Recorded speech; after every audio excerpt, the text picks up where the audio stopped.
I'd like to welcome everyone to our final sesquicentennial event for the year of 2022. We are burying our time capsule here in Root Park on the 2nd of December, 2022. My name is Kelly Ritter.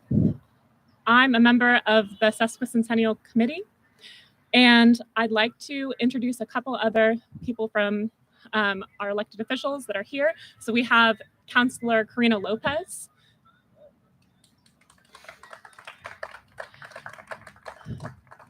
I'd also like anyone who is a member of the Sesquicentennial Commission or Committee to raise their hand and wave.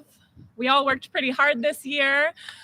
We actually began last year gathering and meeting and making plans. We came out and volunteered and put our heart and soul into just a ton of events this year. Finally, I'd like to recognize Virginia Harrington from Waste Management, who is one of our most important community sponsors. Thank you, Virginia. And now I'm going to hand it over to City Manager Fran Rubistelli. Fran? Thank you, Kelly. Welcome, everyone. This is so exciting to see everyone here tonight. I did want to take just a moment, in addition to thanking our volunteers on the Sesquicentennial Committee. We had staff behind all of these events to help out and make sure they were executed smoothly. First and foremost, the forever resident Jackie Diaz has been the project manager for this entire year, and I just wanted to call out special recognition. Thank you for all your help. And then our public works team back here, Winston McKee and Danny Contreras, helped us to unearth the capsule, and you will get to witness them burying it today. So thank you for all your help and coordination. Paul Stamfer here doing all the media. He has been instrumental in promoting these events, getting community engagement, and I couldn't be more grateful for his role as our city's public information officer. And then last but not least, Brian Simons, our library director. Also, his team has helped with so much research, helping us with our history, celebrating our future. And so it's just been a wonderful compliment to this year in event. And then Councilmember Azevedo showed up. So I just wanted to acknowledge he's here to celebrate with us as well. And back to you, Kelly.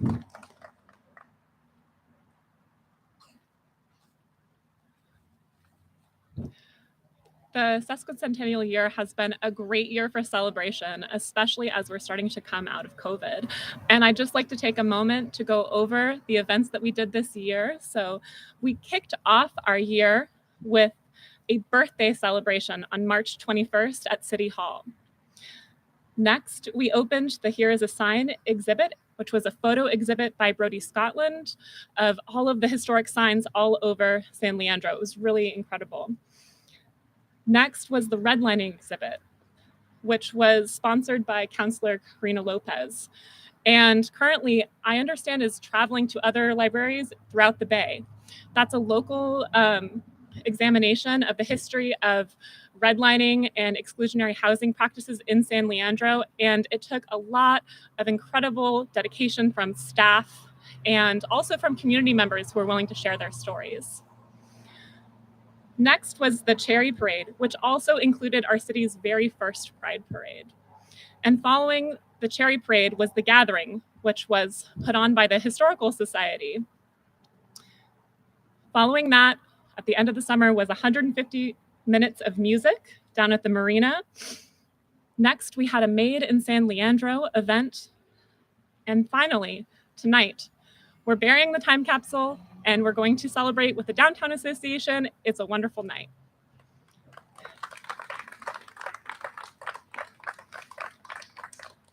Now I'd like to invite our library director, Brian Simons, to come up and discuss the time capsule.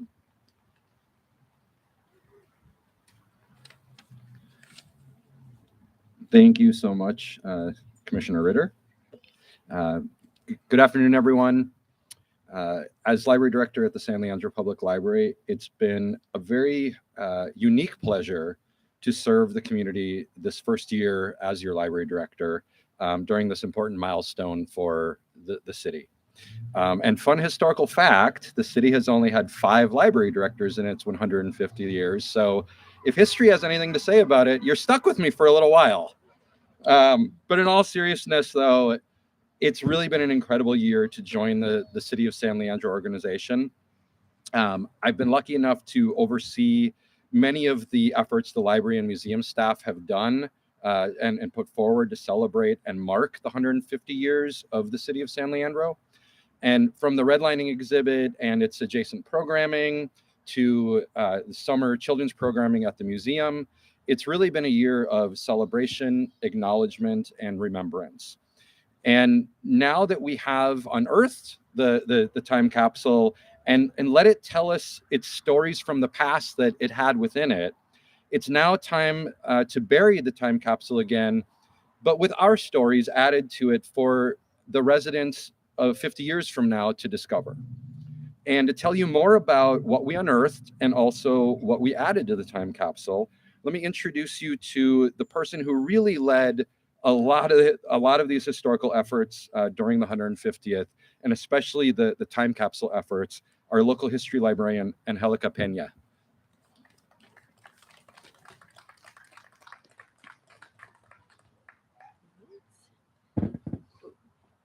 Hello, everyone. As Brian said, my name is Angelica Peña. I'm a librarian and I oversee the local history room at the San Leandro Public Library. And I've been lucky enough to be involved with this unique time capsule project, a project that only comes up every 50 years, at least for now. The 1972 Centennial Committee tasked us with reburying the capsule with the original items, along with items from current day, for the city to exhume again in 2072 when the city turns 200. When we unearthed the capsule in the spring, we were prepared to find items that maybe didn't withstand the test of time. Maybe some water damage, maybe some mush, but we were happy to find the 1972 items in pristine condition. So what was inside? We found magazines, local newspapers, some now no longer in print, business cards, directories, memorabilia, pictures of city staff, and of centennial events. There was a letter from former Mayor Jack Multester written to the San Leandro of the future that Mayor Cutter read at the city's birthday party earlier this year. And some of these items were vacuum sealed, and some were packaged in bags made for fully cooked ham, made by a local San Leandro manufacturer, showing how much pride they took in local business and how creative they were in how to include them in the items they included in the capsule. A few of my favorite items from the 72 capsule were a brightly colored promotional poster for the 1972 Cherry Festival, which was brought back that year after a hiatus, similar to our own cherry parade this year, which we were able to celebrate again after COVID put that tradition on pause for a couple years. There was a matchbox from the Blue Dolphin restaurant. There was a reel-to-reel tape with audio recordings of the various centennial events, brochures advertising the relatively new Marina Park, and a vinyl record with a recording of Cherry's Jubilee, a musical put on at Pacific High by students from various San Leandro schools. These items were on display at the library throughout the past year, and it was a pleasure to talk to folks viewing them, including some that were there for that centennial year. When it came time to decide what to add for the residents to discover in 2072, we asked the public for input and received lots of great ideas. We have letters from city council members and from Mayor Cutter addressed to the San Leandro of 2072. Inside are also recent issues of local papers. Back then it was the Morning News and Oakland Tribune. This time it's the San Leandro Times and East Bay Times. We provided the latest maps of schools, parks, BART, city facilities to document the important infrastructure of our city as it is today. We included memorabilia from the 150th.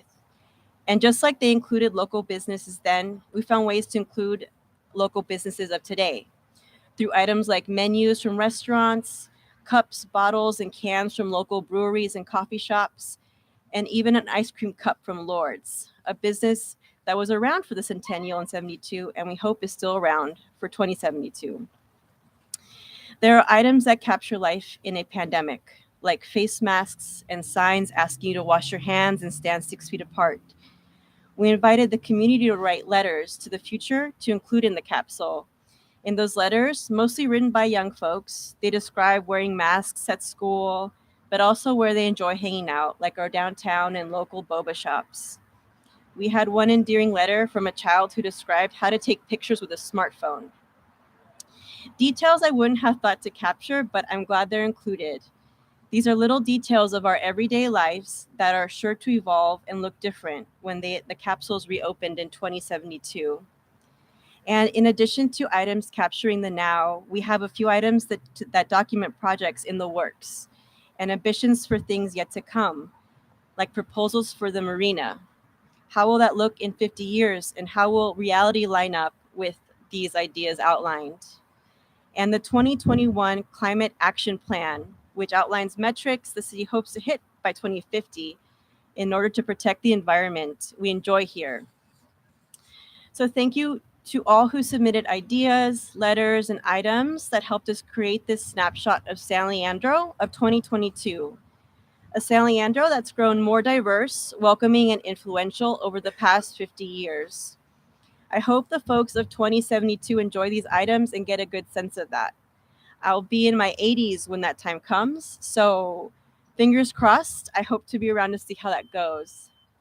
And I also wanted to thank the Public Works crew for their help in placing the items in, sealing the capsule, and reburying it to help mark the conclusion of our 150th celebrations.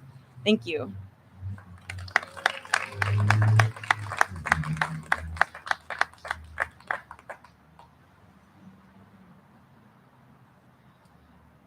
So now I'm going to read the mayor's letter, our mayor's letter to the 2072 mayor. Honorable Mayor, it is my pleasure to send my greetings to you and our future City Council, City Manager, City staff, and beloved community members. My name is Pauline Risso Cutter, and I have had the pleasure of serving as mayor of the City of San Leandro for the past 8 years. As of this writing, we are recovering from the COVID-19 pandemic and its many impacts. But I don't want you to remember our community only for this one moment in history. I've had enormous pleasure serving our wonderful community. During my time, we've grown in so many ways. Our community has tackled significant housing developments, enjoyed economic growth, expanded businesses, beautified school sites, and dreamed of a bright future. I hope you'll read back on our efforts to engage our community and make sure that everyone feels a part of our community and truly heard. Yes, we've also had some challenges, but what I love most about us is our ability to change direction, make corrections when needed, and learn to grow from mistakes. My motto became, "We are a city of kindness." What I saw so many times was that community members stepped up, spoke up, and stood up for each other. I could not ask for a better legacy than to impact others by caring for each other. So, with this letter, I wish the 2072 San Leandro community a very happy and prosperous and kind 200th anniversary of your incorporation. I wish you peace and joy, and that everyone in San Leandro absolutely loves our town and feels that they are building a future on past shoulders who cared just as deeply as they do today. Happy birthday, San Leandro. Mayor Pauline Cutter. And now I'm going to hand it over to the Public Works staff as they complete the time capsule drop.